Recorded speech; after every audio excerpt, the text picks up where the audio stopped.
there. Subscribe to my channel.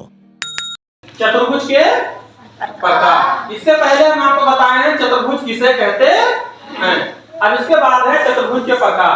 तो चतुर्भुज के प्रकार में हम सबसे पहले पढ़ाएंगे वर्ग। क्या पढ़ाएंगे? वर्ग। इंग्लिश में कहते हैं स्क्वायर। वर्ग को इंग्लिश में क्या कहते हैं? स्क्वायर। इसकी परिभाषा है जिस चतुर्भुज की चारों भुजाएं बराबर, चारों भुजाएं बराबर और चारों कोण समकोण अर्थात 90 अंश के हों, उसे हम स्क्वायर अर्थात वर्ग कहते हैं। चारों भुजाएं बराबर हों और चारों कोण समकोण अर्थात 90 अंश के हों, उसे हम वर्ग कहते हैं। चारों भुजाएं बराबर का मतलब देखो, ये आकृति हमने बनाई है। इसमें देखो ये भुजा, ये भुजा, ये भुजा और ये भुजा बराबर है कि नहीं है?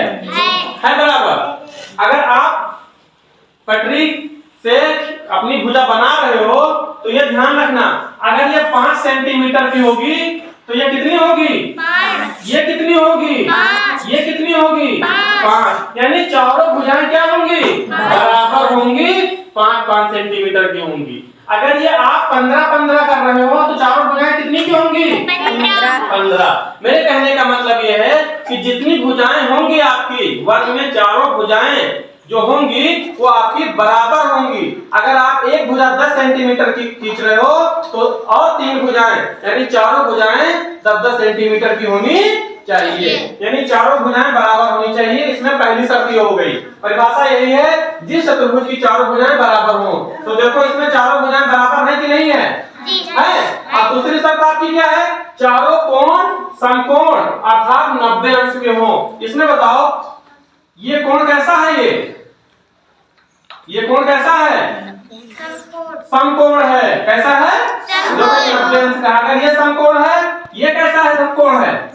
ये भी समकोण है, 90 अंश का है। ये कैसा है?